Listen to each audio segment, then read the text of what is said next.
Carl, 3 Rugby League World Cup games done and dusted at the Eco Power Stadium after 4 years of hard work. What did you make to those showpiece events? Yeah, brilliant. Loved it. Something that obviously I'm really proud of to have brought world-class rugby league to our city was phenomenal, and just grateful to everyone who supported us along the journey. Had a real good bid team with Lorna, Dean and Chris Dungworth. Gavin, the Mayor, Ros Jones, Joe Miller at the start, and then Damien and Rupert Suckling. They've just been absolutely amazing with us. Can't thank them people enough. It's certainly made my dreams come true and bringing that event here, and it's something that'll live with me for a long time. You had some really entertaining games here as well. There was perhaps a bit more on that final one, wasn't there, between Wales and PNG, with both teams having a chance of progressing. But you look at the two before that, France and Greece, fair bit of entertainment on the first one. Then you've got Samoa here who put in a bit of a show for the Doncaster public. But that end one, PNG against Wales, in the conditions as well, they still managed to put in a really good game.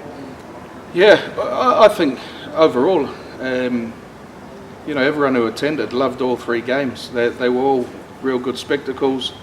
The scoreline, nobody really worried too much about the scorelines, but we knew the PNG Wales game was going to be a World Cup quarter-final qualifier from the off as it went, and PNG looked really good that night, and the weather wasn't good, but the crowd was electric, and the England band made it. Talking on the crowds, I just think overall I was real happy with all the attendances. We've got to respect people who didn't come, and we've had a COVID, and then the cost of living, and they've got their reasons why they didn't come, but certainly the people who did come, we need to embrace them and hopefully hold on to them, because we've given some of these kids memories for life.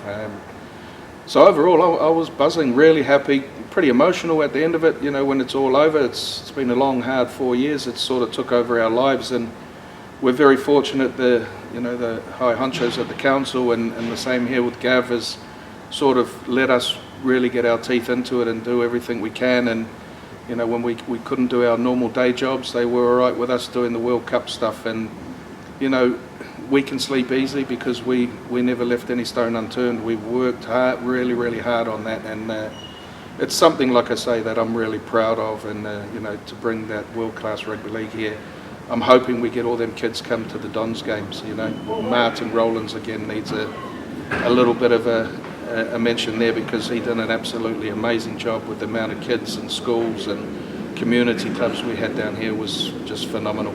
It was a few weeks ago now, the civic reception as well, before those games got started, and that, you take away the games, that for me and I think for you as well, one of the real highlights of the year, seeing the children's faces, the full Samoan squad, just before the Penrith boys got here, but pretty much the full squad, wasn't it? And you could see what it meant to them as well.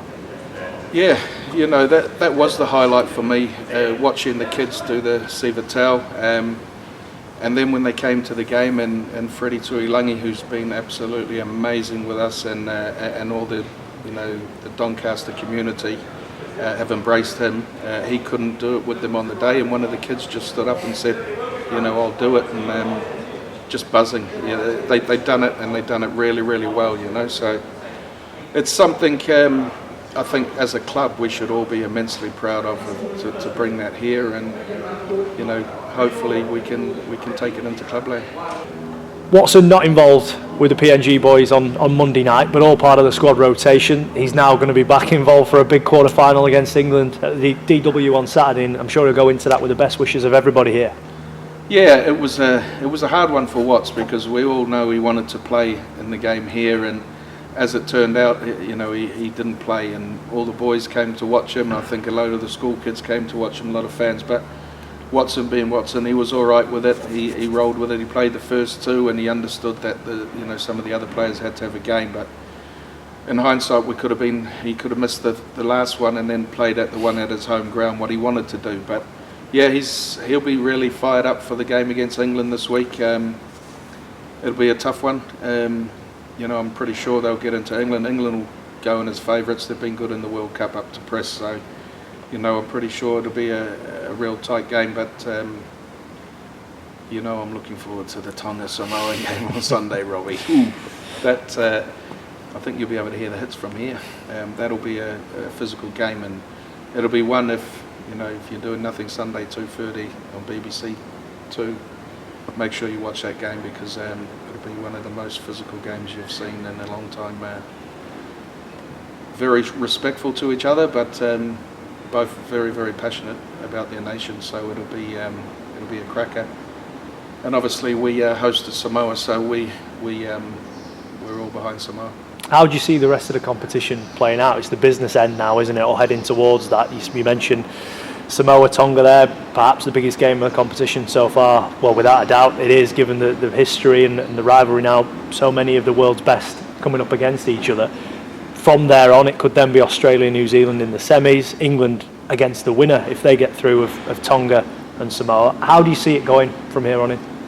Yeah, it's it's all gearing, it looks like, for an England and New Zealand final, I'd say, in my mind. You like that one? No, tough, yeah. New Zealand Aussie will be, again, a real tough game, and England, the thing with England, we're just hoping that PNG will give them a real physical game, so that'll be tough. There'll be some sore bodies in that game the week after, especially with PNG, England and Tonga, Samoa, so they'll just have to look after themselves in the week and try and get that soreness out. But that'll be it's all leading up to a real good finish. We've seen some big scores early doors, but that happens in this World Cup, and these nations, Samoa and Tonga, years gone by, they were put them scores on them. Now look at them, they're almost disappointed if they're not making semi-finals. So let's just grow the game and look forward to the semi-quarters. New Zealand, Fiji, they won't get that all their own way, the Kiwi boys. So no, it's building nicely, and there's some real good energy around it now, I think, from everyone. And certainly everyone who come here, they're all hooked. They'll be watching it. I'm certain about that. It doesn't really seem like the season's come to an end, does it, with the World Cup sort of plugging that gap between the end of the Dons campaign and then coming back for pre-season in just a couple of weeks' time. But we've already made a fair few announcements. There's plenty more still to come as well, whether that's renewals or new signings. How excited are you about the prospect of the boys being back in a couple of weeks? Yeah, really looking forward to it. We've made no mistake that we want to try and win it next year, and we're trying to recruit personnel to help us do that. I'm pretty sure we'll keep the majority of our squad from last year.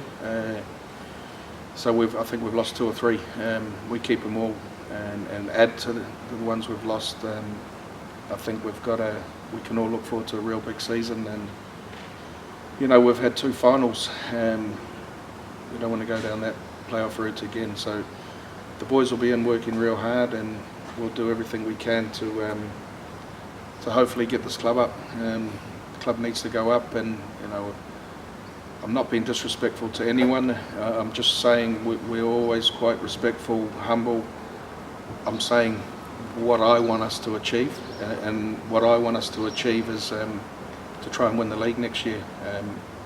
And there's no reason why we can't. We know teams are strengthening as well, and probably the top 4 clubs would say the same, if I'm honest, and rightly so. But Doncaster Rugby League, we are really going for it, and we're going to have a good go next year, and hopefully we can get that league and get this club up.